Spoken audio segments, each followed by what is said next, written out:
Hello students.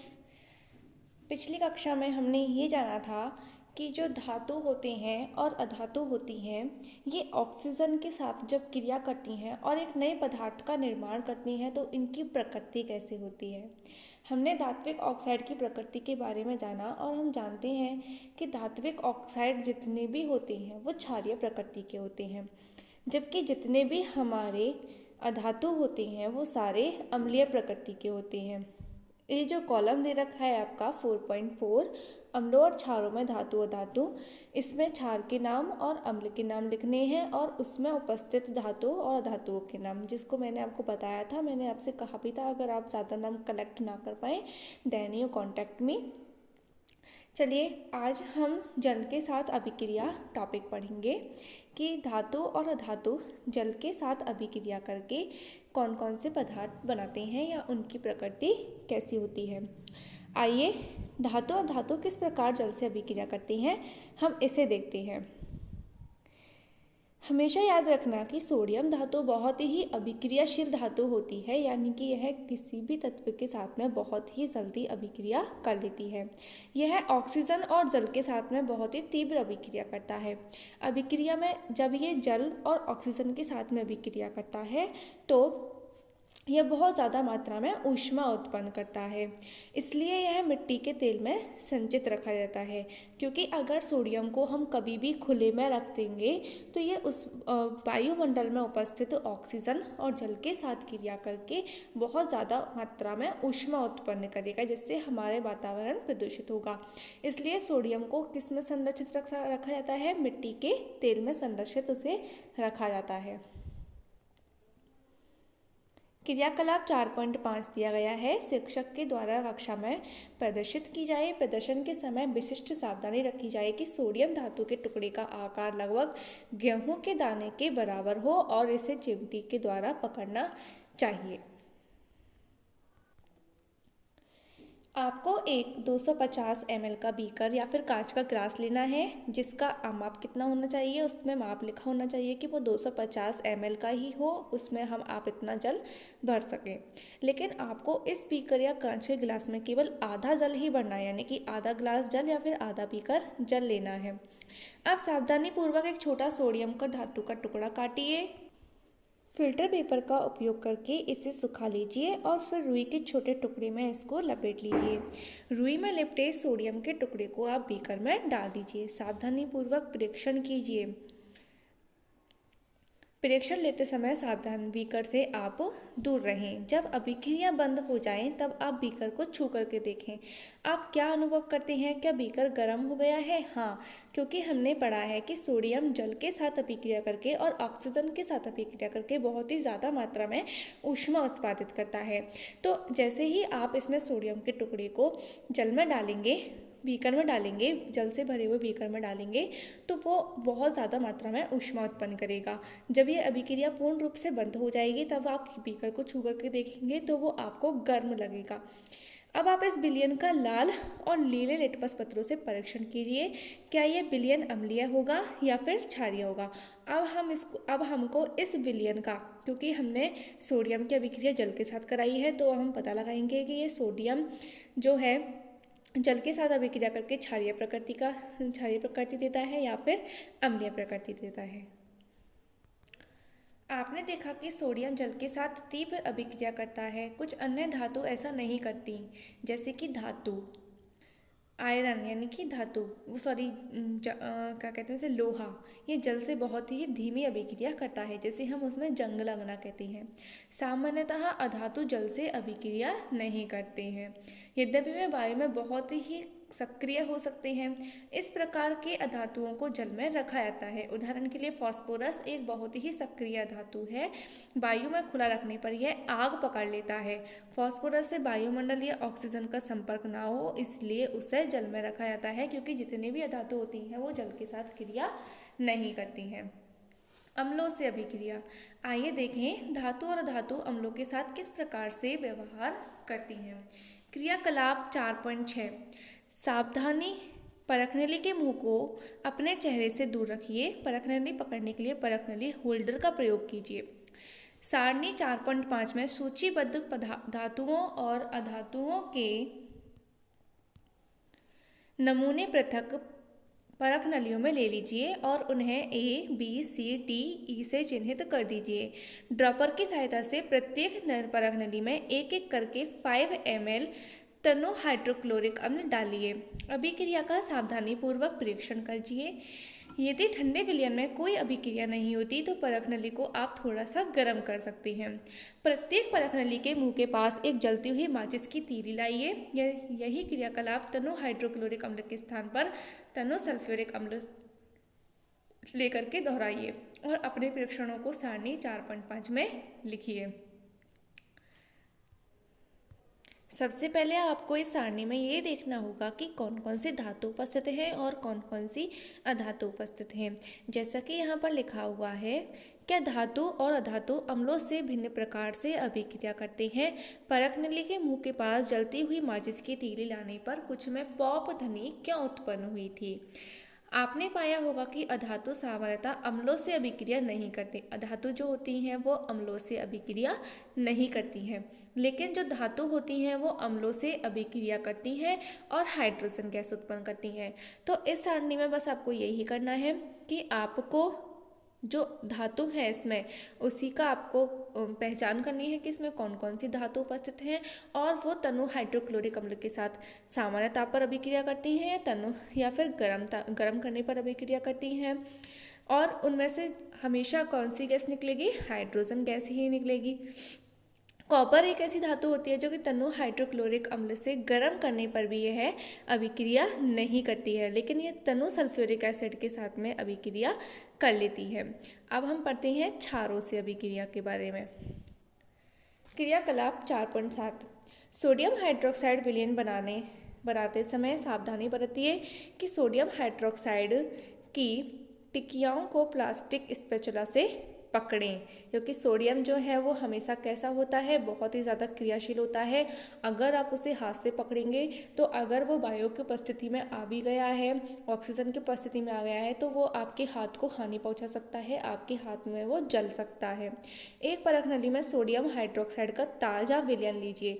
Sodium hydroxide का आपको पता है फॉर्मूला क्या होता है। सोडियम हाइड्रोक्साइड का फॉर्मूला होता है भाई, एक सेकेंड, NaOH, ये सोडियम हाइड्रोक्साइड का फॉर्मूला होता है। तो इसका ताज़ा विलयन उसकी 3-4 टिकिया 5 ml जल में घोल करके बना लीजिए। आप क्या करेंगे, 5 ml जल लेंगे, उसमें आप 3 से 4 टिकिया NaOH की घोल लेंगे, क्योंकि NaOH जो है वो आपका कैसे फॉर्म में है, सॉलिड फॉर्म में है। कैसे फॉर्म में है, सॉलिड फॉर्म में है ये आपका, इसलिए आप उसके 3 से 4 पैकेट्स जो होंगे, टिकिया जो होंगे, उनको आप 5 ml जल में डाल देंगे तो आपको NaOH का या सोडियम हाइड्रोक्साइड का विलयन प्राप्त हो जाएगा। अब क्या करेंगे, आप इसमें एक एल्यूमिनियम की पन्नी का टुकड़ा लीजिए। सोडियम हाइड्रोक्साइड जो है वो एक ऐसी प्रकृति का है, क्षारीय प्रकृति का है, जिसको सोडियम और जल की उपस्थिति के द्वारा बनाया था। मैं जो कराया था कि सोडियम जल के साथ अभिक्रिया जब कर लेता है तब ये ऊष्मा उत्पन्न करता है और NaOH बनाता है, जो कि एक क्षारीय प्रकृति का होता है। इसके अलावा ये जो इसकी जो प्रकृति होगी वो कैसी होगी, क्षारीय होगी। आप कह सकते हैं कि जब कोई भी धातु जल के साथ अभिक्रिया करती है वो तो क्षारीय प्रकृति की ही होती है, और अधातु अगर जल के साथ अभिक्रिया करेंगी तो वो कैसी होंगी, अम्लीय प्रकृति की होंगी। तो इसमें आपको क्या डालना है, एल्यूमिनियम की पन्नी का टुकड़ा डालना है।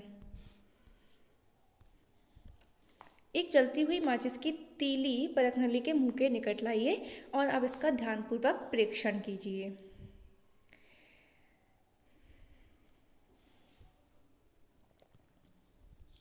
पॉप ध्वनि क्या दर्शाती है। पहले की तरह पॉप ध्वनि हाइड्रोजन गैस की उपस्थिति दर्शाती है। धातु सोडियम हाइड्रोक्साइड से अभिक्रिया करके हाइड्रोजन गैस उत्पन्न करते हैं। अधातुओं की क्षारों से अभिक्रियाएं काफ़ी जटिल होती हैं। तो आपने जान लिया क्या होता है कि जितनी भी धातुएं होती हैं वो सोडियम हाइड्रोक्साइड क्षारों के साथ अभिक्रिया करके वो हाइड्रोजन गैस उत्पन्न करती हैं, जबकि अधातुओं के क्षारों से अभिक्रिया बहुत ही जटिल होती है। अब हम विस्थापन अभिक्रिया के बारे में पढ़ेंगे। कॉपर सल्फेट और आयरन के मध्य अभिक्रिया वाले क्रियाकलापों को याद करिए जो आपने कक्षा 7 में किया था। आइए उस प्रकार की कुछ और अभिक्रियाओं को देखते हैं। 100 ml के 5 बीकर ले लीजिए।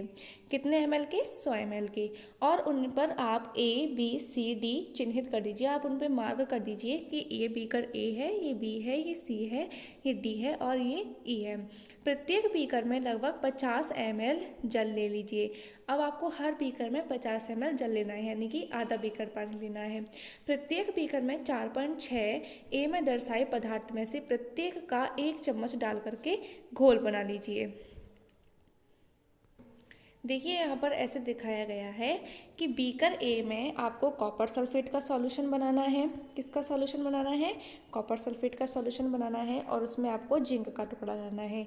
मतलब सब में आपने कॉपर सल्फेट का ही सॉल्यूशन बनाया है। जल लेकर के किसका सॉल्यूशन बनाया है? कॉपर सल्फेट का। नहीं, इसमें सबका अलग अलग है। जो बीकर बी है आपका वो कॉपर सल्फेट और उसमें आपने लोहे की कील डाली है। तीसरा बीकर जो लिया है आपने जिंक सल्फेट का लिया है और उसमें आपने कॉपर डाला है। जो आपका बीकर डी है उसमें आपने आयरन सल्फेट का सॉल्यूशन लिया है और उसमें आपने तांबे की छीलन डाल ली है। और बीकर ए में आपने जिंक सल्फेट लिए है और लोहे की कील डाली है। अब देखते हैं क्या होता है। यहाँ पर देखिए क्या हुआ है। आपने कॉपर सल्फेट का विलयन लिया था। किसका विलयन लिया था? कॉपर सल्फेट का विलयन लिया था। ए वाला जो है ये वाला। इसमें आपने किसका कॉपर सल्फेट का आपने सॉल्यूशन लिया था और इसमें आपने डाला था जिंक। बाद में जिंक डाला आपने इसमें। अब ये क्या करेगा? जो जिंक धातु होती है वो कॉपर धातु से अधिक क्रियाशील होती है, तो ये क्या करेगी? कॉपर को विस्थापित कर देगी और स्वयं सल्फेट के साथ में जुड़ करके एक नया उत्पाद बना लेगा जिसे हम जिंक सल्फेट कहेंगे।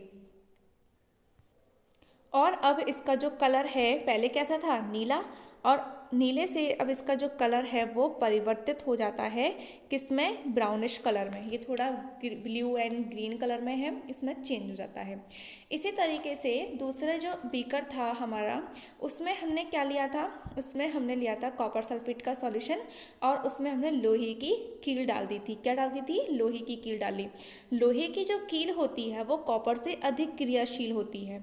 अधिक क्रियाशील होती है तो क्या करेगी? कॉपर को अपने ऊपर, जो लोहा होगा वो तो इसमें घुल जाएगा लेकिन जो लोहे की जो वस्तु होगी वो अपने ऊपर कॉपर को निक्षेपित कर लेगी और इसका जो कलर होगा वो भी डिफरेंट हो जाएगा। पहले ब्लू था अब ग्रीन हो गया है।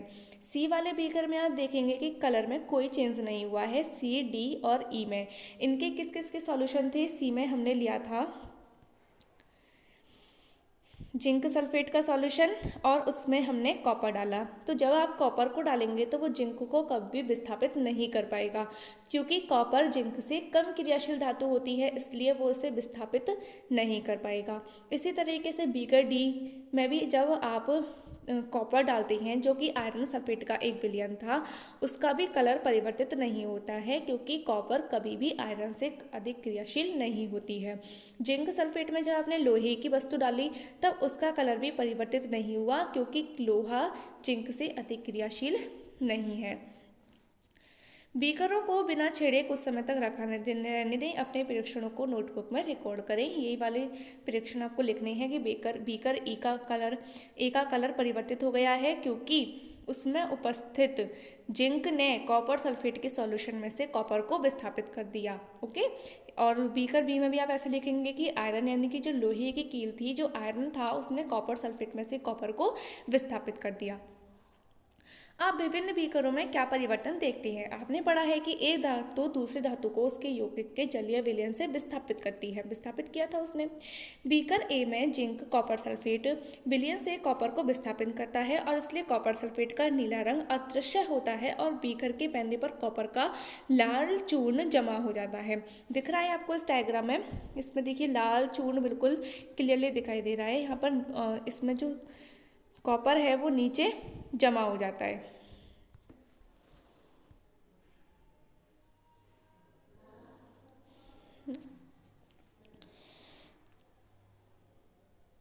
अभिक्रिया को हम निम्न प्रकार से प्रदर्शित कर सकते हैं। कॉपर सल्फेट जिसका रंग नीला था और जिंक उसमें हमने डाला तो हमारे पास जिंक सल्फेट बन के आया जो कि रंगहीन कलर था और कॉपर को इसने विस्थापित कर दिया।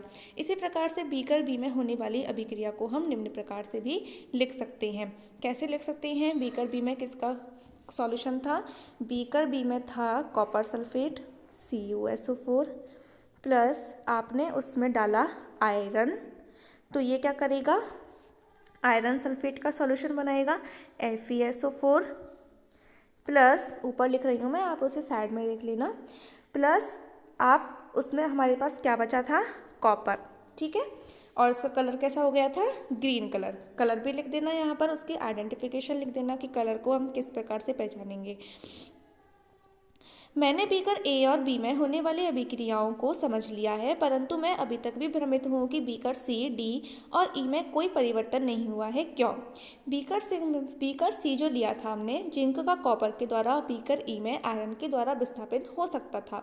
इसी प्रकार डी में आयरन का विस्थापन कॉपर के द्वारा हो सकता था, लेकिन नहीं हुआ क्योंकि हम बीकर सी में कोई परिवर्तन नहीं देखते हैं। हम इस निष्कर्ष पर पहुंच सकते हैं कि कॉपर जिंक सल्फेट से जिंक को प्रतिस्थापित करने में सक्षम नहीं है। लेकिन क्यों? जब कॉपर ए में जिंक कॉपर को प्रतिस्थापित कर सकता है तो बीकर सी में कॉपर जिंक को प्रतिस्थापित क्यों नहीं कर सकता? याद रखिए, विज्ञान मनमाना नहीं होता है, यह तथ्यों पर आधारित निश्चित नियमों का पालन करता है। यानी कि इस पे एक फैक्ट होना चाहिए कि ऐसा क्यों होता है कि अगर कॉपर आयरन को विस्थापित नहीं कर पा रहा है तो उसे रिप्लेस नहीं कर पाया है, तो वाई क्यों नहीं कर पा रहा है उसे वो रिप्लेस? तो यानी कि ऐसा नहीं है कि आपने कह दिया तो वो मान लेगा, नहीं, आपको एक फैक्ट देना पड़ेगा। जैसे कि कहते हैं ना कि कानून सबूत मांगता है, उसी प्रकार से जो साइंस होती है वो भी एक फैक्ट मांगती है। और यहाँ नियम यह है कि जिंक कॉपर और आयरन से अधिक अभिक्रियाशील है। एक अधिक अभिक्रियाशील धातु कम अभिक्रियाशील धातु को विस्थापित कर सकती है, परंतु कम अभिक्रियाशील धातु अधिक अभिक्रियाशील धातु को प्रतिस्थापित नहीं कर सकती। अब आप समझ सकते हैं कि बीकर डी और बीकर ई में विस्थापन अभिक्रियाएं क्यों संपन्न नहीं हुई। क्या आप जिंक, आयरन और कॉपर के मध्य अधिक अभिक्रियाशीलता से कम अभिक्रियाशील धातु के क्रम का अनुमान लगा सकते हैं? तो सोडियम सबसे अधिक क्रियाशील धातु थी, फिर जिंक थी, आयरन थी और कॉपर सबसे कम थी। 4.3 धातुओं के उपयोग पढ़ेंगे हम, लेकिन इसे हम आपकी अगली कक्षा में पढ़ेंगे। इसके लिए धन्यवाद।